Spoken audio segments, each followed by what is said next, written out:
मैं रत्ना विश्वकर्मा एक बार फिर से सीता ग्रुप ऑफ एजुकेशन में आप सभी का स्वागत करती हूँ। पहले वीडियो में हमने आपको जो टॉपिक पढ़ाया था विराम चिन्ह, उसमें केवल योजक चिन्ह तक हमने आपको बताया था। आज मैं उसके आगे आपको बताऊंगी। तो हमारा उसके आगे है कोष्ठक चिन्ह। कोष्ठक चिन्ह का मतलब होता है, इसकी परिभाषा है, वाक्य में किसी पद का अर्थ स्पष्ट करने के लिए हम कोष्ठक चिन्ह का प्रयोग करते हैं। जब हमें उसका जो अर्थ होता है वो स्पष्ट नहीं होता है, तब हम कोष्ठक चिन्ह, उस अर्थ को हम कोष्ठक चिन्ह में लिख देते हैं। जैसे आश्रम,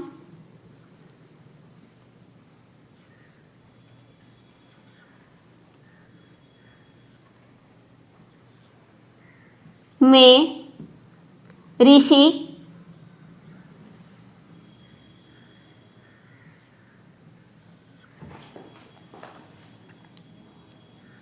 मौन। अब मौन का हमको अर्थ स्पष्ट करना है, तो मौन का मतलब हुआ चुपचाप।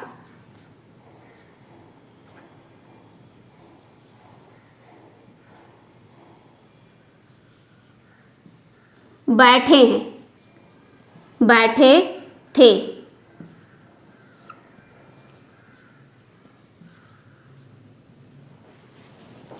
आश्रम में ऋषि मौन बैठे थे। इसका दूसरा एग्जाम्पल हम आपको बता रहे हैं, सरोवर।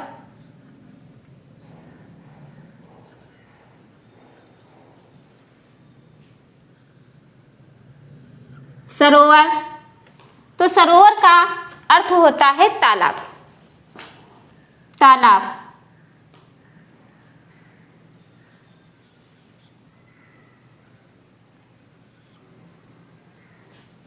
इसको हमने तालाब को कोष्ठक में किया। सरोवर में कमल खिलते हैं।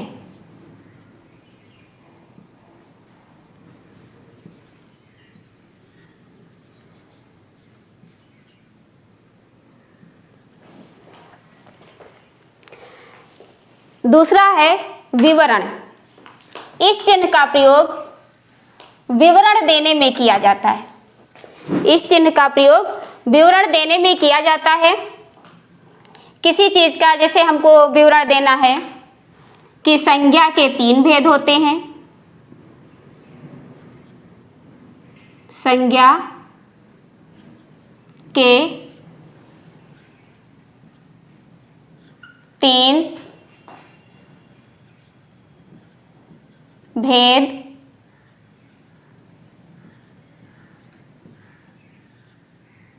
होते हैं। अब यहां पर इसके बाद हमने विवरण चिन्ह का प्रयोग किया। पहला इसका जातिवाचक,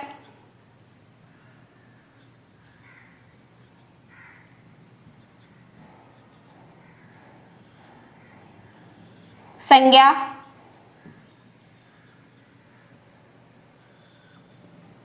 व्यक्तिवाचक संज्ञा,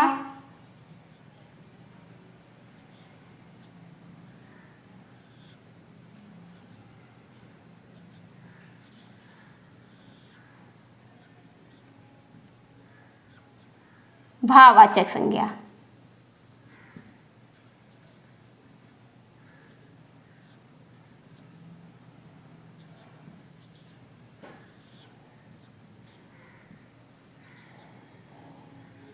भाववाचक संज्ञा। इसी प्रकार से जैसे वचन के 2 भेद होते हैं, एक वचन और वचन के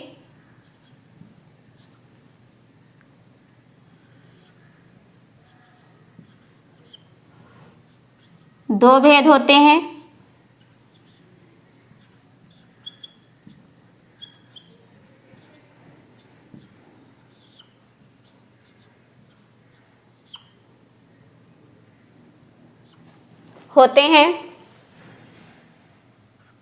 पहला है एक वचन,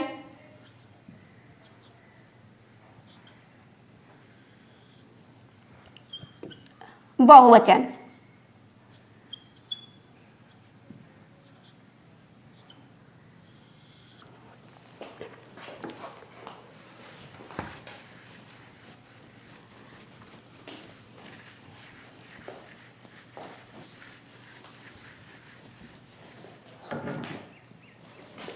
उसके बाद हमारा आता है लाघव चिन्ह।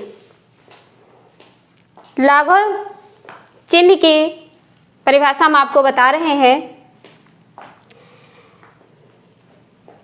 शब्दों का संक्षिप्त रूप लिखने में, शब्दों का संक्षिप्त रूप लिखने में हम लाघव चिन्ह का प्रयोग करते हैं। जैसे उत्तर प्रदेश, उत्तर प्रदेश।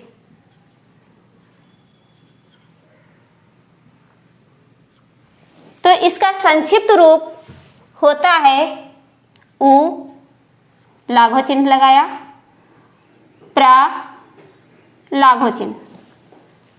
उसके बाद इसी प्रकार से है, जैसे प्रोफेसर, प्रोफेसर।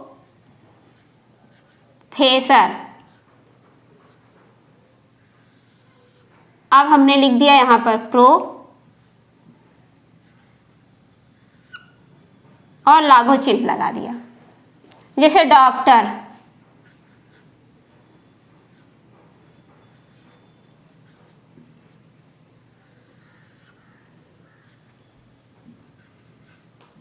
डॉ लिख दिया हमने और लाघव चिन्ह का प्रयोग कर दिया। उसके बाद इसी प्रकार से बहुत सारे इसके एग्जाम्पल होते हैं। जैसे लखनऊ विश्वविद्यालय, लखनऊ विश्वविद्यालय हमको लिखना है लखनऊ विश्वविद्यालय।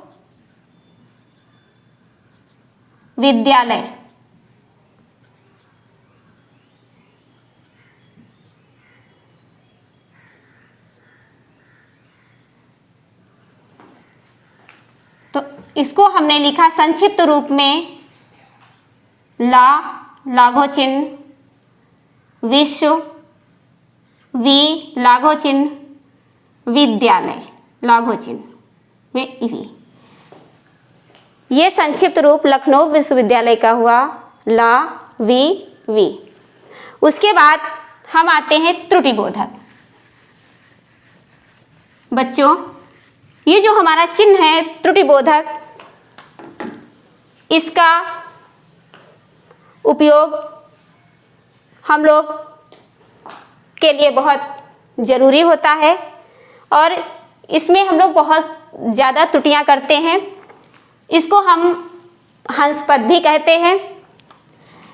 जैसे वाक्य लिखते समय छूटे हुए शब्दों को उसी स्थान पर ऊपर लिखने में त्रुटिबोधक चिन्ह का प्रयोग किया जाता है। जैसे रमेश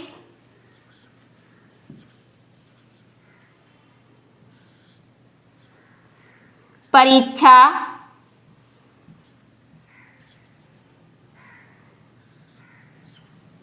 देने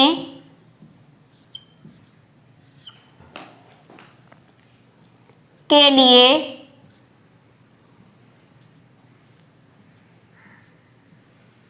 रमेश परीक्षा देने के लिए गया। अब यहाँ पर हमारा कुछ छूट गया है, कोई ऐसा हमारा शब्द छूट गया है क्योंकि पढ़ने से ही लग रहा है कि ये कुछ अधूरा सा लग रहा है हमें। तो रमेश परीक्षा देने के लिए गया, तो जहाँ पर जिस स्थान पर हमारा जो शब्द छूटता है उस स्थान पर हम त्रुटिबोधक चिन्ह का प्रयोग करके और उसके जस्ट ऊपर हमने लिख दिया शहर। रमेश परीक्षा देने के लिए शहर गया। इसी प्रकार से इसका दूसरा एग्जाम्पल भी देख लीजिए, जैसे विभा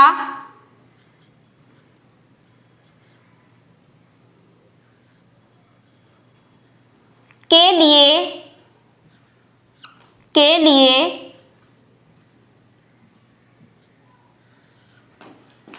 फूल लेकर आई।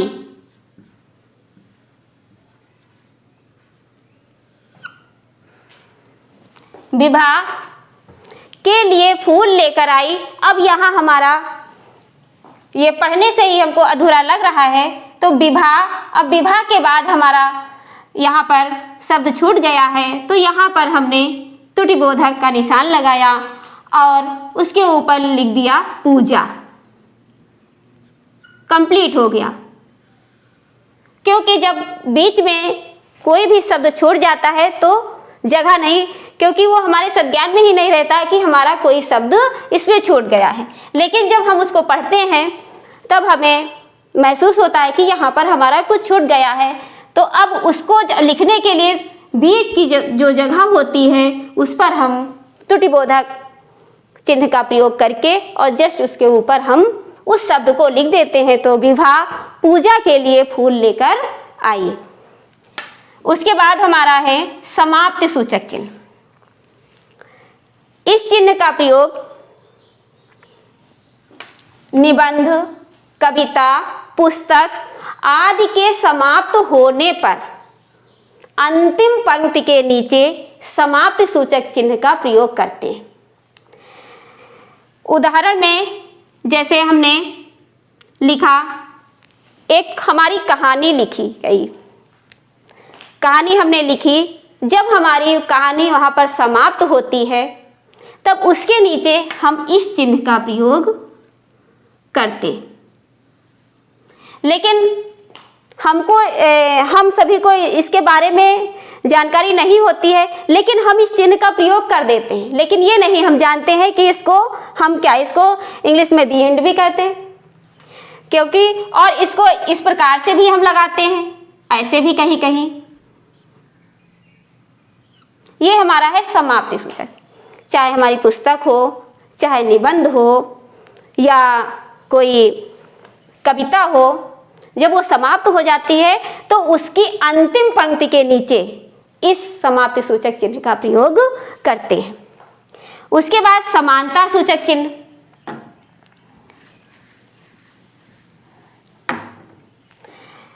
दो वस्तुओं या इकाइयों की तुलना करने के लिए समानता सूचक चिन्ह का प्रयोग करते हैं।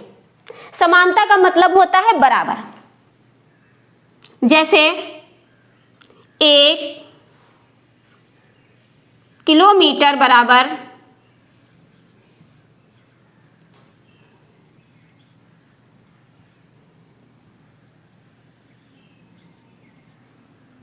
1 किलोमीटर बराबर 1000 मीटर।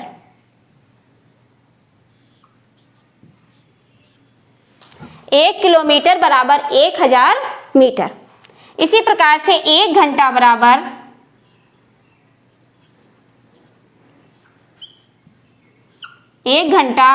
बराबर 60 मिनट।